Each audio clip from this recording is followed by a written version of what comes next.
All right, welcome everybody. Today, with Friday the 13th of September approaching, we're going to talk about and spend a little bit of time going over a common but taboo subtype of OCD. And by that, we're going to talk about harm OCD. So, harm OCD, what is it?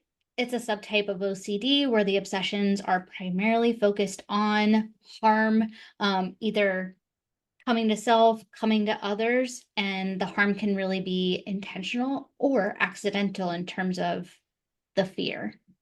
Yeah, it's a really taboo subtype. It's one of those subtypes or themes of OCD that tend to be harder to speak about than some others, just because of the nature of the thoughts. So you're going to see a lot of fears regarding violence. And remember, these aren't just thoughts, they could be intrusive images and urges as well. So you might experience things that make you feel like, what if I were to do this harmful thing to this person? Or more specifically, what if I were to hit somebody with my car? What if I were to push somebody down the flight of stairs in front of me as I'm walking by them?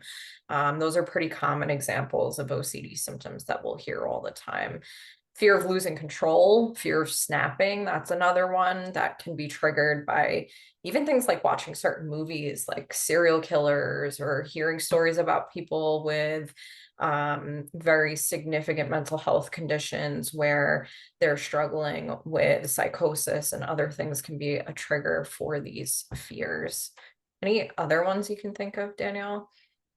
Yeah, so in addition to those, there's also sometimes there can be worries, what if I harm myself, either that could take form of suicidal obsessions or self-harm obsessions. And then what if I cause harm by like neglect or negligence, right? Oh, I forgot. What if I forgot to lock the front door and a robber comes in? Or what if I forgot to turn off the stove and the house burns down? So those are other ways that this can show up. And the important thing to remember, as with any subtype of OCD, right? These thoughts, urges, images, they are ego dystonic, meaning that they go against the person's morals, characters, values. So the person does not desire to actually harm themselves or others when we're talking about OCD.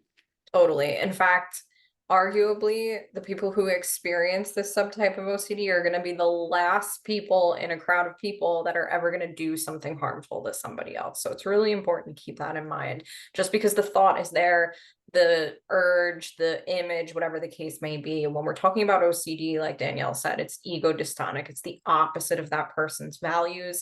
It's the opposite of what they ever want to do, which makes this disorder the disorder for what it is.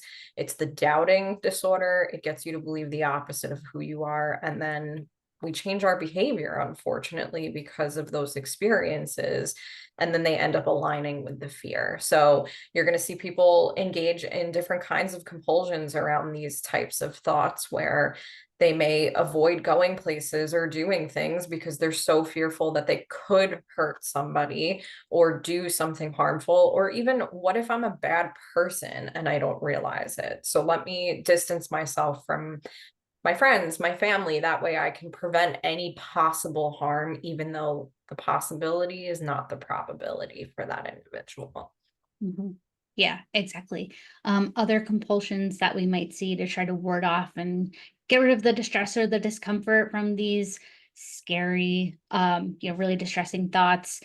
There can be checking behaviors, distraction, mentally reviewing to make sure that you didn't do anything harmful throughout the day, seeking reassurance from others or giving reassurance to yourself, researching. And then sometimes there's kind of jinxy behaviors that come along too, like, praying, knocking, tapping, counting, those kind of things that are meant to be done in a certain or rigid way to ward off harm from coming.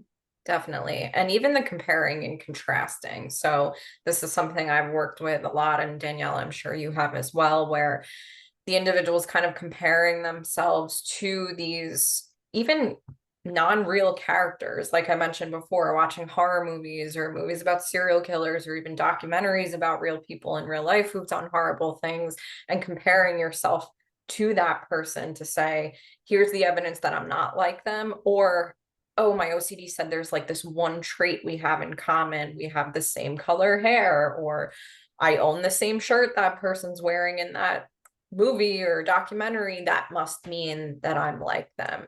And we know that that's the illusion that OCD tries to sell its victims. Exactly. Well, we hope that you found this brief overview of Harm OCD helpful, and you can always check out our channel for more content on all things OCD.